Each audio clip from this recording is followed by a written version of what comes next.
We're back to the middle, man. We're at 56 days.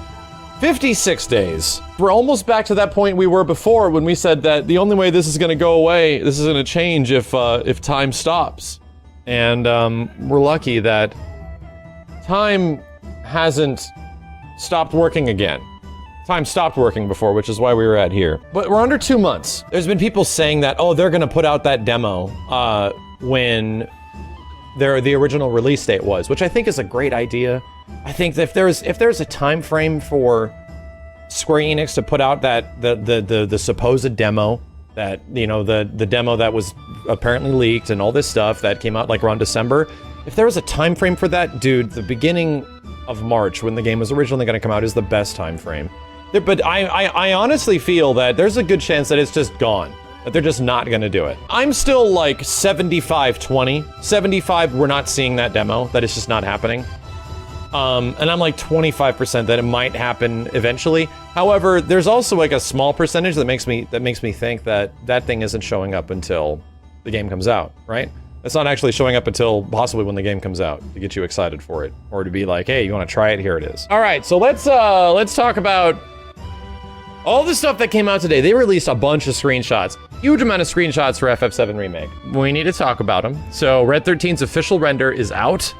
This is the appropriate theme and appropriate music for this character. Cat, bird, dog, pig man looks fantastic. And even in his full render, looks better than even Disney's Lion King somehow. Looks good. I find it very hard to be upset with the way anything looks in FF7. More shots of lots of corridors, and from much of the imagery we've seen of the game, it's been always my prediction that FF7 Remake is going to be a fairly linear, sort of like corridor kind of game, which is what a lot of Midgar is in the original FF7. And of course, what is this? Corridors and fighting.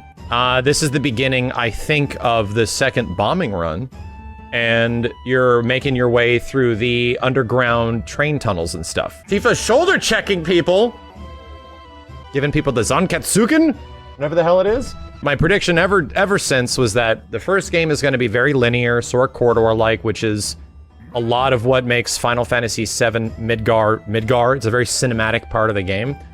And then my prediction after that is that the subsequent games, or the next game, I think there'll be 3 parts. The next game is going to be kind of open worlding, you know, in many ways, because there is going to be, it's going to be a different game. So they're gonna treat it like it's a different game. And then the finale of it is probably going to be a mix of open world and cinematic, you know. That's what I feel. So here's a big one. I saw this teased through some people on Twitter. This essentially is a sneak peek at the questing system that the game has, and they're in chapter 3 right now, but this is technically side quests. So you're gonna be able to go do things for people, which is, of course you are, right? But this is just what you do, right? Every JRPG has side quests and things that you can do for people and ways where you can earn experience and weapons and gear and whatnot. So am I surprised? I'm not. I guess I'll start at the top here. Cloud has a nail bat! All right, so hold on a second. Battle Intel. Monster Bio, the extreme conditions in which certain monsters thrive have provided them with unique curative abilities. My aim is to harness this skill and form of materia.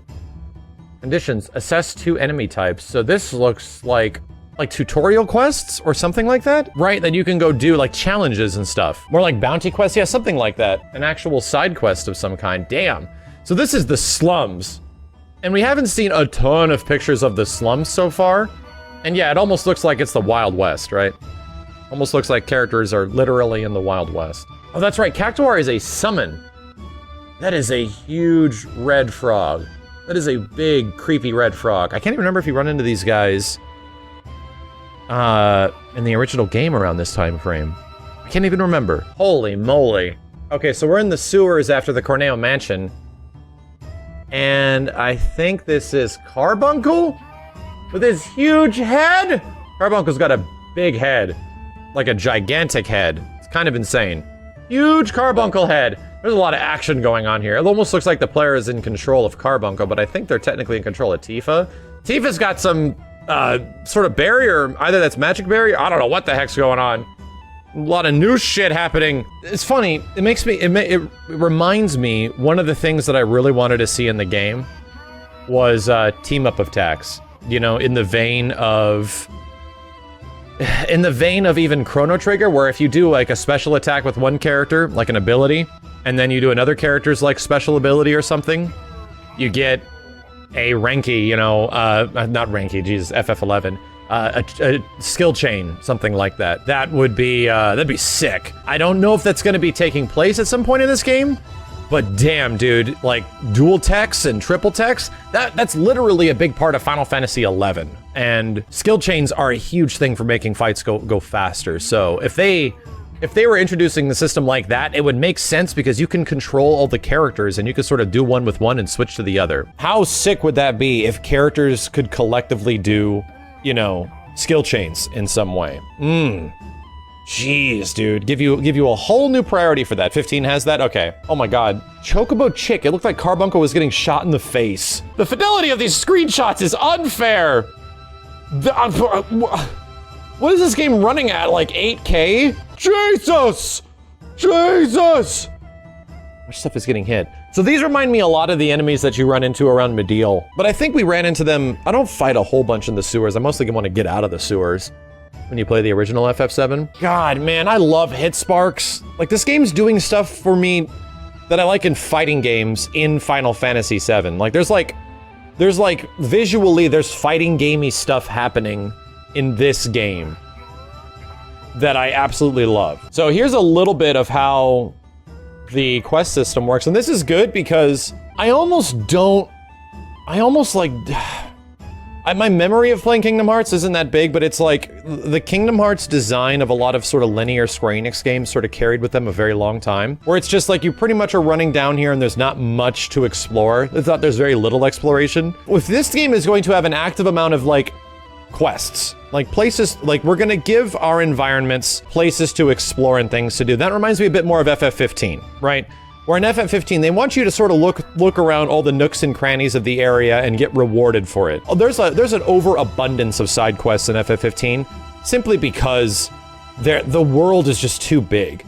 If this game's a bit linear and they're able to make side quests in the vein where, oh, we want the player to explore, right? We want people to run around and look for things effectively. But if it's just for the sake of, you know, run all the way across here and then run all the way back. Yeah, 15's quests feel like you're playing like EverQuest or something. My only hope, and I don't know, but my only hope is that the questing system allows us to explore the environments maybe a little bit more than we normally would. And hopefully those environments are engaging and interesting.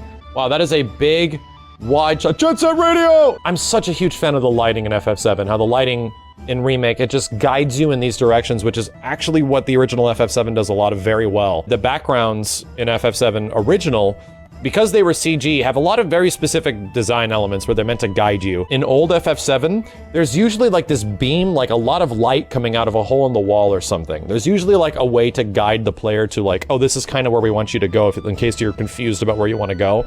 So there's usually like beams of light sort of hinting at the player that this is the next area, right? You go through here and you go through there, yada, yada, yada. So it looks like Cloud's just getting all of his, like, is he just getting all of his classic weapons? Is that a giant lobster?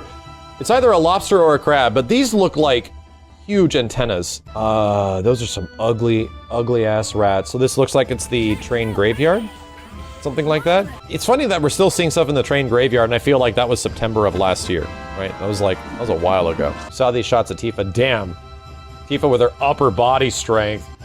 She's been working out because she's pissed. So let's quickly go over this information that was dropped from the PlayStation blog. Tifa in battle, the basics. Now we'll look at some of the main heroes, how Tifa operates in battle. She's a swift fighter who uses her marital arts status to damage enemies. Tifa launches an enemy into the air with an upward strike. Omni Strike, Tifa smacks her to foe with a powerful shoulder slam. Rise and Fall, Tifa attacks with a series of brutal kicks and finishes with a powerful striking fist, so she just literally has combos. We just gave Tifa combos. Materia and weapons. Here's a look at some of the materia weapons you'll find in the remake.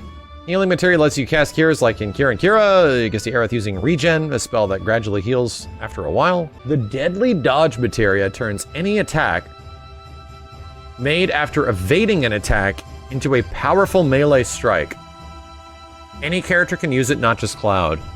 Deadly dodge. So you're saying if I dodge something and then immediately attack after, I get a special. Deadly dodge materia. So this is like, wow, dude, this is confirmation that they are doing what we thought they were doing. That special moves, like actual abilities of characters, maybe even, I don't know, double jumps, like just think of it that way. Special moves are going to be materia, and you could probably level up those special moves. That's true, that was technically in Crisis Core, wasn't it? You're right. That's literally a thing from Crisis Core. That wasn't a bad thing in Crisis Core, but the problem in Crisis Core is that it wasn't encouraged to use it very much. So yeah, the next level for that is like materia fusion and stuff like and something like that. When you equip a weapon, it will be reflected on your character's appearance in and out of battle. This image is a reimagined version of the fan favorite. We think the team nailed it. Cute. Your head is so big! How's your head so big, little chicken? Oh, it's a huge brain! That's a huge brain. Yeah, Carbuncle's head is huge too. He's got the face of a beanie, right? He definitely has the face of a beanie. I can tell you my dog's face looks extremely similar to this, but with blue eyes. But his head, his brain is not nearly that big. He does not have a huge brain. He has a very tiny, but he's extremely cute. Tiny brain, but very cute. Well, and another decent sneak peek, you know, you get a little bit more of the environments, you get a little bit more of the areas. You get to see what you're actually going to be doing in the game, right? Game's not going to be entirely a movie. What this is the reminder that it's actually a video game, right? It's actually a video game. It's not just gonna be this really cool story thing. Oh, what's happening story-wise? Like, where's this character going? Why is Sephiroth around? What's going on? It's not just gonna be that. It's going to be a larger compendium. Brain is already riddled with thoughts. Absolutely riddled. Now, if only there was a demo, right? If only there was a demo of some kind that everyone could get a little bit of a taste of how the game is. Square has gone to some interesting efforts, right? Like, I've had a chance to play less than 4, like 3.5 to 4 hours of the game, and I can't even tell you what it was, but I'm still not outside the fact that it all could be fake. Firmly planted in the ground that all this marketing material, all these new screenshots, they've spent a lot of time dressing all this stuff up to make you think that it's real, right? So much effort has gone into this. That crazy thing, I don't know how they were able to piece together all that stuff that I saw, but I'm impressed, right? Never have I seen a developer put so much time into making people think a game exists instead of actually making the game.